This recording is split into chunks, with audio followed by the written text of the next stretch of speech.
رحمة للعالمين. أما بعد فأعوذ بالله من الشيطان الرجيم. بسم الله الرحمن الرحيم. قل بفضل الله وبرحمته فبذلك فليفرحوا وهو خير مما يجمعون. آمنت بالله صدق الله العظيم وصدق النبي الكريم.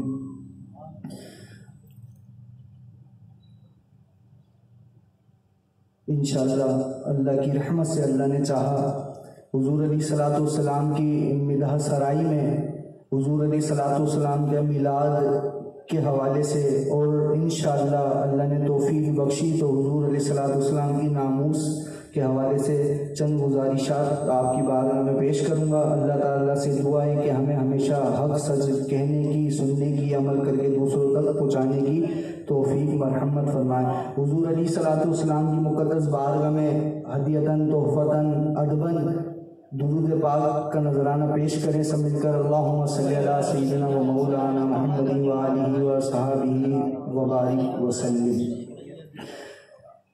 محفل کا عنوان اکثر یہ ہوتا ہے کہ ہم حضور علیہ الصلوۃ والسلام کا میلاد کیوں مناتے ہیں. آج عنوان یہ ہے کہ ہم حضور علیہ الصلوۃ والسلام کا میلاد کیوں نہ منائیں. کیوں ہم حضور کا میلاد کیوں نہ منائیں؟ تو حضور علیہ الصلوۃ والسلام، یہ جو سوال ہے کہ حضور علیہ الصلوۃ والسلام کا میلاد ہم کیوں مناتے ہیں، اصل میں یہ سوال بنتا ہی نہیں ہے. اصل سوال تو یہ بنتا ہے کہ ہم حضور علیہ الصلوۃ والسلام کا میلاد منائیں کیوں نہ. کیا اللہ رب العزت نے قرآن مجید فرقان حمید میں کسی آیت میں منع کیا ہے کہ میلاد نہ منایا جائے، یا حضور علیہ الصلوۃ والسلام کی کسی حدیث سے یہ ملتا ہے کہ میلاد نہ منایا جائے؟ صحابہ کرام نے، ابو بکر صدیق نے، حضرت عمر نے، عثمان غنی نے، مولا علی نے حسنین کریمین طیبین بتایا ہے. کسی نے یہ کہا کہ میلاد نہ منایا جائے، کسی حدیث میں ہے، بخاری میں ہے، مسلم میں ہے، داؤد میں ہے، نسائی میں ہے، کسی حدیث کی کسی کتاب میں یہ ہے کہ ہم حضور کا میلاد نہ منائیں؟ کہاں لکھا ہے؟ کہیں نہیں لکھا. اور دین اصل میں 4 چیزوں پہ مشتمل ہے. کس چیز پر؟ کہ حضور علیہ الصلوۃ والسلام نے جو فرمایا، جو حکم دیا وہ دین، اور حضور علیہ الصلوۃ والسلام نے جو کیا وہ دین، اور جس سے حضور علیہ الصلوۃ والسلام نے منع فرمایا وہ دین، اور جس سے منع نہیں فرمایا وہ دین. اب کہنے والا جب یہ کہتا ہے کہ حضور کا میلاد منانا نہیں چاہیے تو یعنی کہ وہ دین میں اپنی بات گھسیڑ رہا ہے. اور رسول کریم صلی اللہ علیہ وسلم یا کوئی اور نبی وہ اس لیے نہیں مبعوث ہوتے کہ وہ ہر جائز کام کا حکم دے، بلکہ وہ ناجائز کاموں کو روکنے کے لیے، ناجائز کاموں کو منع کرنے کے لیے دنیا میں تشریف لاتے ہیں. اور یہ اصول بھی ہے. مثال کے طور پہ آپ نے دیکھا ہوگا، آپ ہاسپٹل چلے جائیں، وہاں لکھا ہوا ہوتا ہے شراب، وہ سگریٹ نوشی منع ہے، یعنی کہ سگریٹ پینا منع، یہ لکھا ہوا ہے.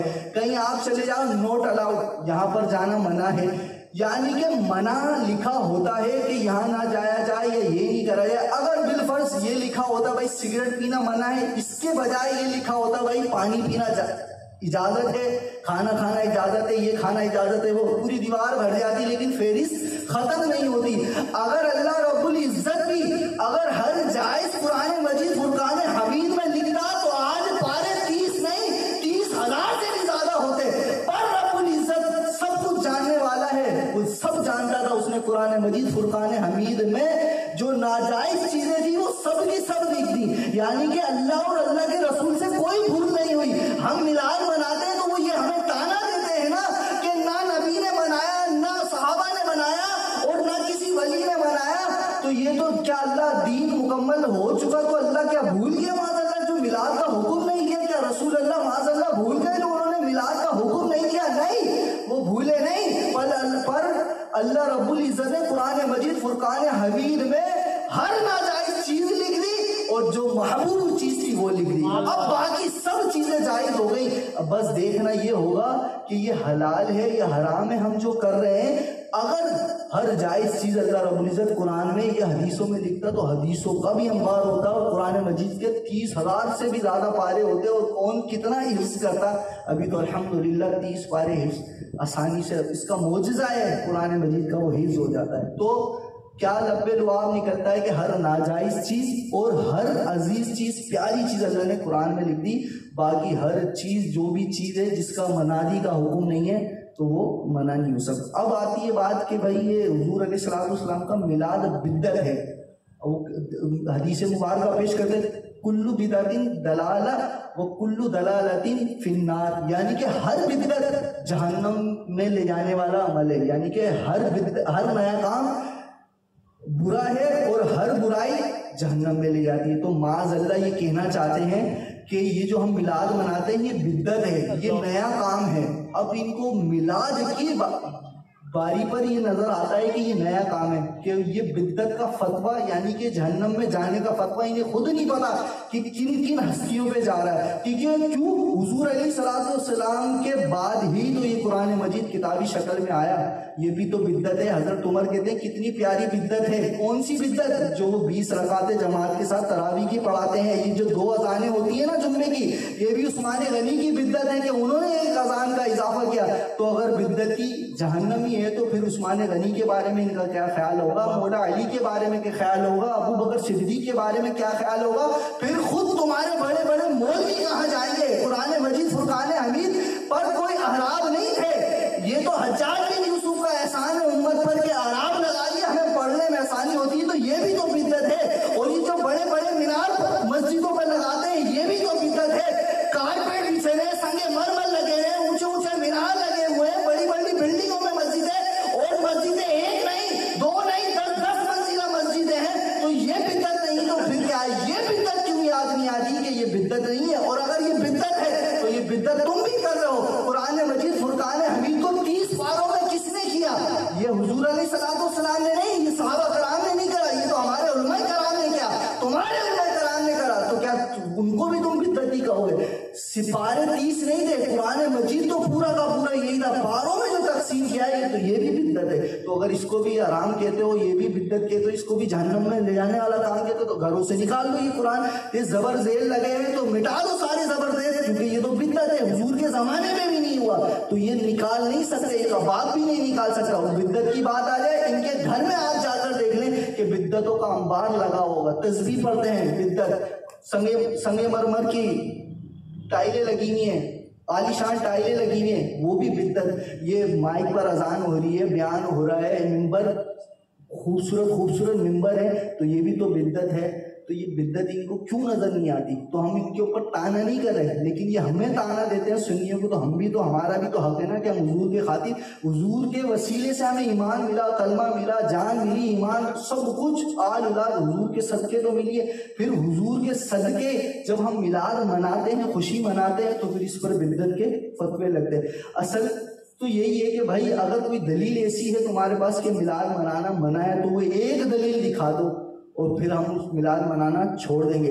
اب خود مسلمان ہونے کے ناطے ہم خود سوچیں یار, ہم تو کہتے ہیں, سنی کیا کہتے ہیں, بھائی یہ فرض نہیں ہے, یہ سنت نہیں ہے, یہ ہماری محبت ہے. اب محبت کے لیے کسی کو کسی دلیل کی ضرورت ہوتی ہے, کسی کو کسی دلیل کی ضرورت ہوتی ہے. ہاں اس چیز کی ضرورت ہوتی ہے کہ جو ہم محبت میں کام کر رہے ہیں وہ ناجائز تو نہیں ہے, اس میں کوئی حرام کا پہلو تو نہیں ہے. اب میں آپ کو ایک واقعہ سنا دوں, اس کے بعد اپنی بات کو آگے کروں گا.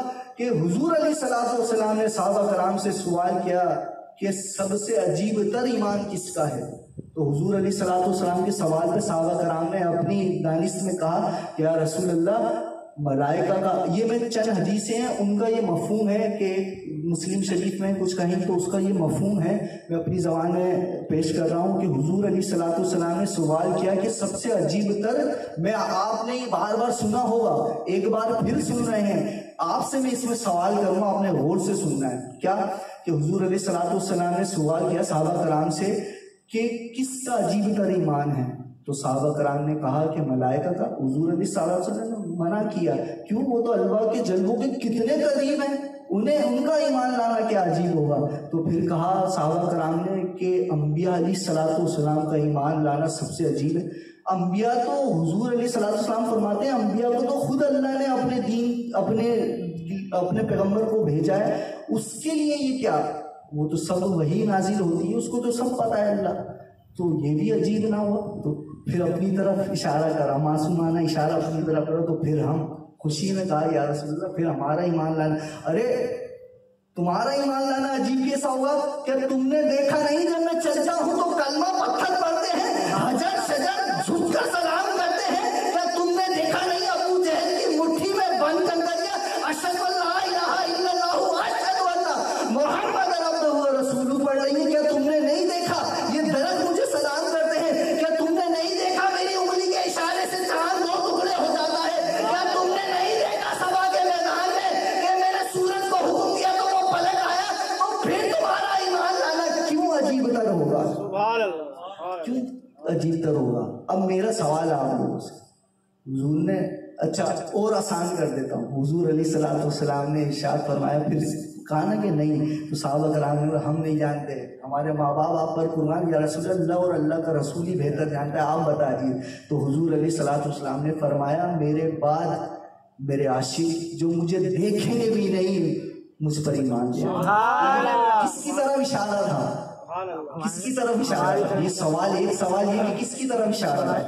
اپنی امت کے عاشقوں کی, کہ جب وہ 1400 سال بھی گزر جائیں گے محبت میں ایسے گرفتار ہوں گے گویا حضور فرما رہے ہیں کہ وہ امتی ہوگا میرا, مجھے دیکھے گا بھی نہیں, یعنی میرا وضوحا والا چہرہ بھی نہیں دیکھے گا, پھر بھی میرے خاطر من مٹے گا, میری واللیل والی زلفیں بھی نہیں دیکھے گا, پھر بھی اپنی جان قربان کر دے گا, آل قربان کر دے گا, ولسان و شفتین والے ہونٹ بھی نہیں دیکھے گا, یاسین والے دانت بھی نہیں دیکھے گا, علم نشرہ والا سینہ بھی نہیں دیکھے گا, وہ کچھ بھی نہیں دیکھے گا, پر اپنا سب کچھ تن من دھن سب کچھ لٹا دے گا میرے نام کے خاطر, میری ناموس کے خاطر, میری ختم نبوت کے خاطر.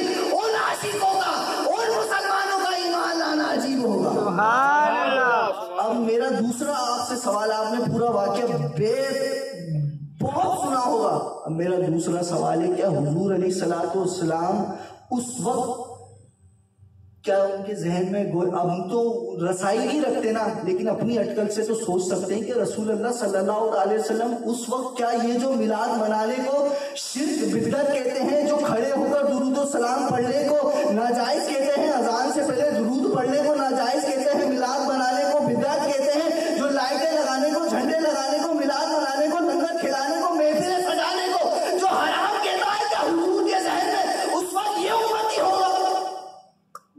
کون ہوگا امتی؟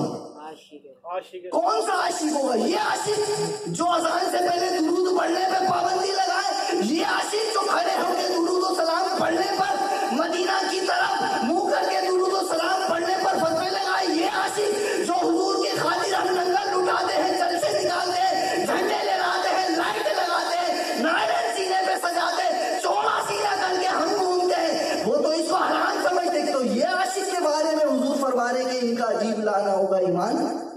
کون سے ہوں گے آپ کو پتا ہے؟ میں آپ کو بتاتا ہوں.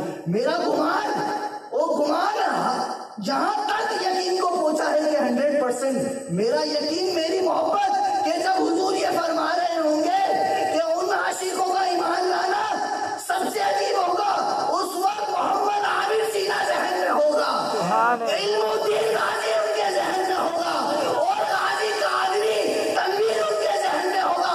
واللہ مجھے لگتا ہے حضور کے ذہن میں جب حضور یہ فرما رہے تھے کہ میرے بعد آنے والے عاشق کا ایمان عجیب تر ہوگا, حضور کے ذہن میں میرے غازی ممتاز قادری صحیح ہوگا. نعرہ تکبیر, نعرہ رسالت, نعرہ تحقیق, نعرہ حیدری, نعرہ غوثیہ. انہی عاشقوں کو دیکھتے ہوئے توریت میں موسیٰ علیہ السلام نے کچھ چیزیں پڑھی امت کے بارے میں, حضور کی امت کے بارے میں, اللہ سے دعا کر فرماتے ہیں یا اللہ میری امت کو ایسا کر دے. تو ان جو ہماری امت حضور علیہ السلام کی امت میں جو خاصیت ہے نا, وہ چند خاصیت قرآن مجید میں بھی تحریر ہیں. اچھا قرآن مجید میں وہ جو تحریر ہیں تو وہ اس میں سے موسیٰ علیہ السلام نے ان کو پسند آئی اور اللہ سے دعا کری، یا اللہ میری امت کو بنا دے ایسا، یعنی کہ وہ جو امت توریت میں ہے جس کا ذکر وہ امت میری ہو۔ اللہ نے فرمایا نہیں، وہ امت تو مصطفیٰ صلی اللہ تعالی علیہ وسلم کی امت ہوگی۔ تو پھر دعا کری، یا اللہ مجھے ان کا امتی بنا دے۔ اب بتائیں کیا موسیٰ علیہ السلام یہ والے امتی دیکھ کر دعا کر رہے ہیں کہ مجھے ایسا امتی بنا دے جو حضور کا کھائیں پھر گرائیں، حضور کے نام پہ لنگر کرے تو برا لگے، حضور کے نام پہ خوشی میں لائٹیں لگے تو انہیں برا لگے؟ کیا موسیٰ علیہ السلام کے ذہن میں یہ والے ہوں گے مسلمان؟ ہرگز نہیں، ان کے ذہن میں بھی وہی ہوگا، غازی ممتاز ہوگا، غازی تنویر ہوگا، غازی علم الدین ہوگا، غازی عامی سیما ہوگا، وہ ذہن میں ہوں گے۔ جبھی تو اللہ سے دعا کرے، یا اللہ مجھے حضور کا امتی کر دے۔ اور حضور کی امت کی فضیلت کیا انہوں نے پڑھی اور سنی، حضور کی فضیلت، امت کی فضیلت کہ سب امتیں پہلے آ کے چلی گئی، یہ والی امت سب سے آخری میں آئے گی لیکن جنت میں سب سے پہلے جائے گی۔ ساری امتوں کی جتنی صفیں، ساری امتوں کو اکٹھا کر دیا جائے گا تو ان کی 40 صفیں بنیں گی، لیکن حضور علیہ السلام کی امت کی 80 صفیں ہوں گی۔ اچھا، اب ایک تصور بنتا ہے کہ محشر کا میدان ہے اور 40 صفحے جو ہیں وہ ساری امت، سارے نبیوں کی امت کی ہے، اور صرف حضور علیہ السلام کی امت کی 80 صفحے۔ اچھا، حضور علیہ السلام کی امت کی 80 صفحے، اب بات یہ آ گئی ان 80 صفحوں کو بھرے گا کون؟ اگر ان میں سے سب سے اکثریت میں الحمدللہ یا رسول اللہ کہنے والے ہیں، اکثریت میں سب سے زیادہ مسلمان ہیں، اگر بھائی ان 80 صفحوں میں سے یا رسول اللہ والے نکال دو، میلاد منانے والے نکال دو، درود پڑھنے والے نکال دو، لنگر کھلانے والے نکال دو، جھنڈا لہرانے والے نکال دو، یا رسول اللہ المدد کہنے والے نکال دو، تو پھر وہ 80 صفحے ان کا باپ بھرے گا؟ کون بھرے گا؟ میں بتاؤں کون بھرے گا؟ جب بغداد سے غوث الورا اٹھیں گے اور اپنے لاکھوں قادریوں کو لے کے اٹھیں گے تو وہ صفحے بھرے گا۔ جب اجمیر سے خواجہ غریب نواز اٹھیں گے اور لاکھوں چشتیوں کو لے کے جائیں گے تو وہ صفحے بنیں گے۔ الفسانی مرشد الفسانی اٹھیں گے، لاکھوں نقشبندیوں کو لے کے چلیں گے تو وہ صفحے تب بھریں گے۔ تو یا رسول اللہ کہنے والے ہی وہ صفحوں کو بھریں گے، ورنہ ان کا باپ، ارے جو مینار پاکستان کا میدان نہیں بھر سکے وہ روزے محشر 80 صفحے بھریں گے، کبھی نہیں بھر سکتے۔ الحمدللہ یہ اعزاز بھی ہمیں ملا ہے، یہ اعزاز تو ہم نہیں لیتے نا، ہمیں تو نہیں گنتی آتی نا۔ 1.5 لاکھ ارب مسلمان ہیں، 1.5 ارب مسلمان ہیں پوری دنیا میں، سب سے زیادہ یا رسول اللہ کہنے والے، تو صفحے بھی تو وہی پھر بھریں گے، کون بھرے گا؟ اب ہم سے دلیل پوچھتے ہیں بھائی، ہمارے علماء کرام سے، قربان جائے ہمارے علماء کرام پر کہ ہر دلیل کا جواب قرآن سے دیتے ہیں، ہر دلیل کا جواب قرآن سے دیتے ہیں، اور دلیل مانتے کیا ہے کہ قرآن کی کوئی آیت دلیل میں دے دو، کس چیز کے لیے؟ میلاد کی ایک دلیل دے دو قرآن مجید کی۔ علماء کرام سے جب سے ہوش سنبھالا ہے، جب سے یہی سن رہے ہیں کہ وہ دلیلیں مانگ رہے ہیں، کس چیز کی؟ میلاد کی دلیل، درود السلام کی دلیل۔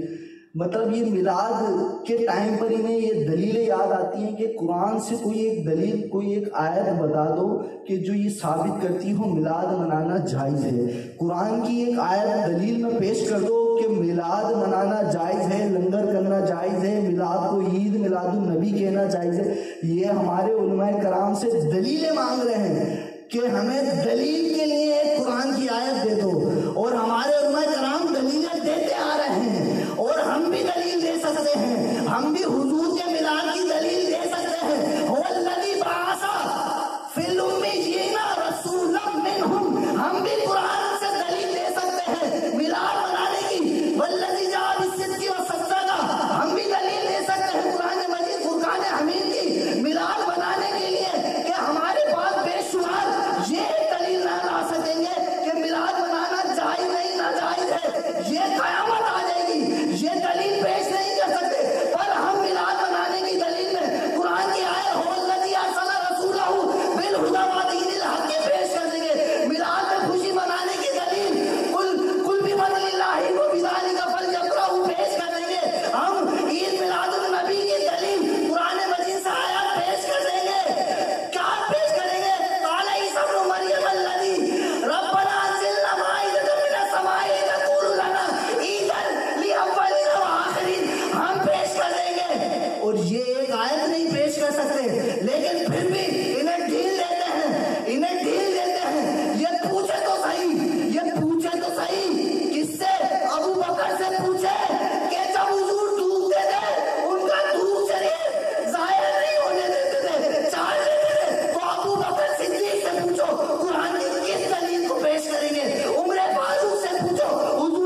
پوچھو نا، جب حضور علیہ السلام کی قمیص مبارک اٹھا کر حضور کی نبوت کو بوسہ دیا، تو ان سے پوچھے نا کہ قرآن کی کس آیت سے دلیل دو گے کہ یہ ادا کہاں سے لے کر آئے ہو؟ کاشف سے کوئی پوچھے نا، ابو بکر صدیق سے پوچھے نا، عبداللہ بن زبیر سے کوئی پوچھے نا، اور مولا علی سے کوئی پوچھے، کیا پوچھے؟ مولا علی کا آپ نے سنا ہے نا تذکرہ کہ حضور علیہ السلام نے باجماعت نماز پڑھا دی، اب رہ گئے مولا علی، عصر کی نماز نہیں پڑھی، اب عصر کی نماز نہیں پڑھی، اب حضور علیہ السلام اپنا سر لے کے مولا علی کی گود میں سو گئے، سو نہیں رہے تھے، علی کا دل ڈو رہے تھے، تو مولا علی، اب یہ غور سے سنیے گا، پھر میں آپ سے ایک سوال کروں گا، کیا کہ مولا علی مشکل کشا کی گود میں کائنات کے تاجدار آرام فرما رہے ہیں، حضور علیہ السلام آرام فرما رہے ہیں، حضور کی آنکھیں بند ہیں، وقت گزرتا جا رہا ہے، مولا علی نے عصر کی نماز نہیں پڑھی، وقت گزرتا گیا، مولا علی کی نماز قضا ہو گئی۔ اب نماز کی محبت سے دل پسیجا، دل کی پسیج آنکھوں پہ گئی، آنکھوں سے نمی بن کر وہ رخساروں سے ہوتی ہوئی حضور علیہ السلام کے مبارک چہرے پہ ٹپک پڑی۔ حضور نے آنکھیں کھولی اور پوچھا، اے علی کس بات نے رلایا؟ تو مولا علی عرض کرنے لگے، یا رسول اللہ، مولا علی نے عرض کیا، رسول اللہ میری نماز عصر قضا ہو۔ تو حضور علیہ السلام نے کیا ارشاد فرمایا، ان علی کان فی اطاعتک و فی اطاعت حبیبک، کیا کہ اللہ یہ تیرے اور تیرے حبیب کی اطاعت میں تھا، علی تیری اطاعت میں اور تیرے حبیب کی اطاعت میں تھا۔ پھر کیا حکم دیا آگے؟ سورج کو حکم دیا، فرد الشمس لہو، ایک سورج واپس آ جائے۔ اب وہ سورج واپس آیا، مولا علی مشکل کشا نے عصر کی نماز وقت پر ادا کری۔ اب سورج سے کوئی پوچھے، اے سورج اب تو غروب کب ہوگا؟ تو سورج کیا جواب دے گا؟ سورج یہی جواب دے گا نا، تو پہلے تو میں اللہ کے حکم سے نکلتا تھا، وقت پہ چلتا تھا، وقت پہ غروب ہوتا تھا، اب میں تو مولا علی کی نماز کو دیکھ رہا ہوں، مولا علی جیسی سلام پھیریں گے میں غروب ہو جاؤں۔ تو مولا علی مشکل کشا نے اپنی نماز کو حضور علیہ السلام پر قربان کر دیا۔ اب سوال تو یہ پیدا ہو رہا ہے کہ محبت میں ہم میلاد مناتے ہیں نا، ہم سے دلیل پوچھ رہے ہیں کہ بھئی کوئی دلیل لاؤ قرآن کی۔ اب نماز تو فرض ہے، حضور کی محبت میں نماز قضا کرنے کی دلیل مولا علی سے کون لائے گا؟ مولا علی سے پوچھے نا جا کر کہ یہ کون سی محبت تھی؟ ویسے تو آتی اللہ و آتی الرسول، اللہ کی اطاعت ہی رسول کی اطاعت ہے، لیکن یہ کیسی اطاعت اور کون؟ جس کے بارے میں حضور علیہ السلام کہتے ہیں، آنا مدینہ العلم علی بابوہا، میں علم کا شہر ہوں، علی اس کا دروازہ ہے۔ علی تو علم کے شہر کا دروازہ ہے، انہیں نہیں پتا رہا کہ نماز قضا کریں گے تو اللہ کی اطاعت نہیں ہوتی، لیکن وہ محبت رسول صلی اللہ تعالی علیہ وسلم میں اپنی نماز کو قربان کر بیٹھے، اور جب نماز قربان کر بیٹھے تو انہیں ملا کیا؟ پہلے وہ سورج کو دیکھتے تھے، اب سورج نے دیکھ رہا ہے کہ کب نماز پوری ہو، کب سلام پھیرے، تو پھر میں غروب ہوں۔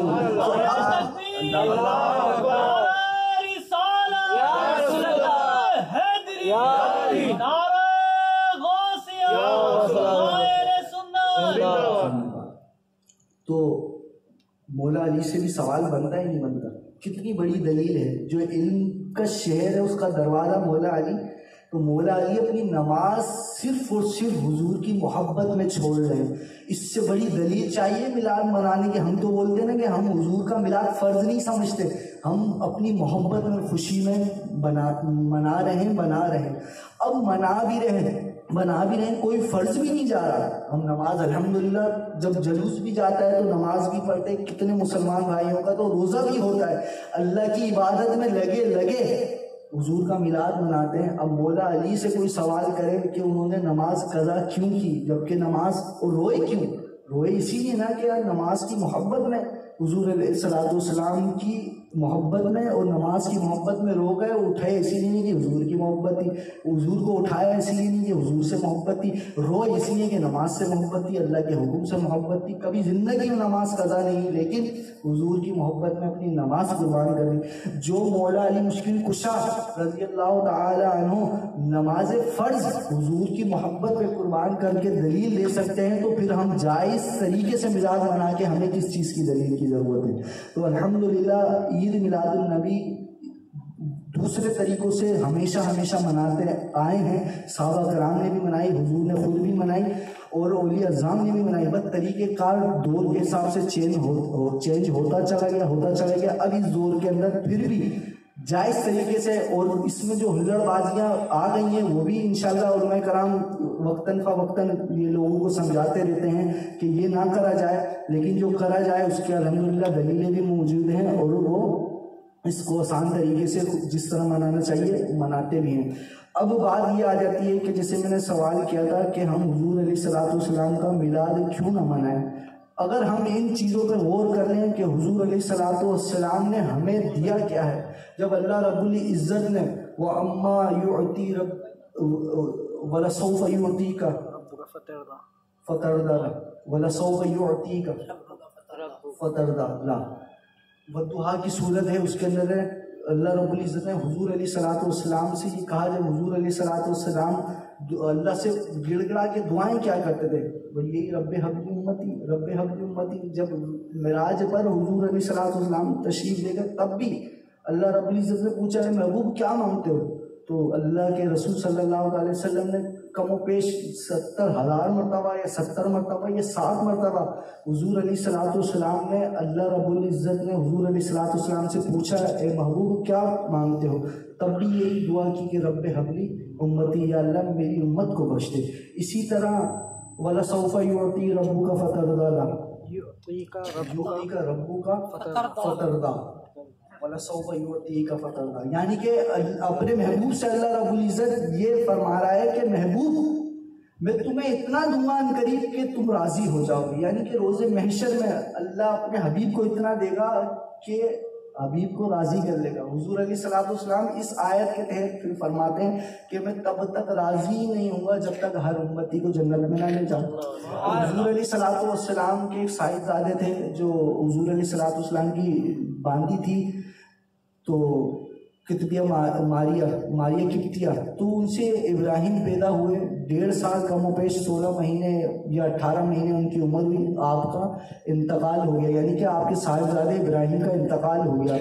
تو ایک ملعون تھا, یہودی تھا, جس کا نام تھا آز بن وائل. تو اس نے حضور علیہ السلام سے مل کر گیا اور اپنی قوم میں گیا تھا. کہا کہ میں ایسے شخص سے مل کر آ رہا ہوں جو ابتر ہے, استغفر اللہ, یعنی کہ جس کی نسل ختم ہو جاتی ہے اس کو کہا جاتا ہے کہ ابتر ہے. تو حضور علیہ السلام کے بارے میں یہ گستاخی کی, اس نے ابتر کہا حضور علیہ السلام کو. اور وہاں حضور علیہ السلام کو پتا چلا کہ یہ آز بن وائل آپ کو معاذ اللہ ابتر کہہ رہا ہے. تو پہلے بیٹے کا غم, کیونکہ نسل چل رہی تھی اس سے دنیا داری کے حساب سے, تو حضور علیہ السلام بہت غمگین تھے, حد سے زیادہ غم آپ کا چھوٹا ہو. جب اس نے یہودی نے یہ بات کی اور حضور علیہ السلام اور پریشان ہوئے, تو اماں عائشہ رضی اللہ تعالیٰ فرماتی ہیں, اماں عائشہ رضی اللہ تعالیٰ عنہ نے فرمایا کہ یا رسول اللہ صلی اللہ علیہ وسلم آپ بھی اللہ کے نبی ہیں, اللہ کے حبیب ہیں, اور ہر نبی کو ایک اسم اعظم دیا جاتا ہے, تو آپ اسم اعظم استعمال کیجیے اور اپنے بیٹے کو زندہ کر لیجیے اور ان یہودیوں کا منہ بند کر دیجیے. تو حضور علیہ السلام نے وہاں بھی دیکھیں امت کی خیر خواہی فرمائی. کیا فرمایا کہ نہیں, یہ اسم اعظم میں نے سنبھال کے رکھا ہے, کس لیے روز محشر اس سے اپنی امت کو بچانا. تو امتی پھر اس حضور کی محبت میں میلاد منانے کی دلیلیں مانگے تو یہ پھر کہاں جائے گی. پھر وہاں بات آ جاتی ہے کہ حضور علیہ السلام کو جس نے ابتر کہا تھا, تو اللہ تعالیٰ نے اس یہودی کی نسل کو ختم کر دیا, اس کی ساری اولاد کو ایمان کی دولت بخشی, یعنی کہ وہ مسلمان ہو گئے. اب یہ بے یار و مددگار, اس کی کوئی ایسی اولاد نہیں بچی جو یہودی تھی, بس وہ ابتر ہو گیا. اور اس کے بعد اللہ رب العزت نے محبوب سے کیا فرمایا, انا اعطیناک الکوثر فصلی لربک وانحر ان شانئک هو الابتر. یعنی کہ کیا اللہ خود اس کو بولا تو ابتر. اور پھر اللہ کے رسول صلی اللہ علیہ وسلم جب اداس تھے تو اللہ کے رسول صلی اللہ علیہ وسلم کی اداسی کو دور کرنے کے لیے کیا فرمایا؟ انا اعطیناک الکوثر، یعنی کہ محبوب ہم نے تمہیں کوثر عطا کی۔ اس کے بہت معنی نکلتے ہیں۔ ایک معنی جو کتابوں میں زیادہ لکھا جاتا ہے تو اس معنی کو لے کر آج ہم تھوڑی سی بات کرتے ہیں، اس کے بعد اجازت چاہوں گا کہ کوثر کا مطلب کیا ہے۔ کوثر جیسے آپ نے دیکھا ہوگا کہ کہیں تھوڑا بہت پانی ہو تو بولتے ہیں بہت قلیل پانی ہے، بہت تھوڑا سا پانی ہے، کم پانی ہے، لیکن تھوڑا بہت زیادہ ہو جائے تو اس کو بولتے ہیں کثیر پانی ہے، مطلب بہت زیادہ تو نہیں، زیادہ پانی ہے، کم کی مناسبت سے وہ پلٹ جاتا ہے۔ پھر جب بہت سارا، کثیر سے بھی زیادہ دیکھ لیتے ہیں اس کو اکثر کہتے ہیں۔ اچھا، پھر اس سے بھی زیادہ ہو، یعنی کہ جہاں بھی نگاہ اٹھائی جائے وہاں پانی پانی پڑا ہو تو اس کو کہتے ہیں اقصار، یعنی کہ ساری حدیں پار ہو گئی، جہاں جہاں تک نظر جا رہی ہے وہاں وہاں تک۔ یہ مثال دے رہا ہوں کہ اقصار کا مطلب یہ ہوتا ہے کہ جہاں تک نظر جا رہی ہے وہ چیز اتنی دور تک ہمیں نظر آ رہی ہے، اس کو کہتے ہیں اقصار۔ لیکن ان سب کی حدیں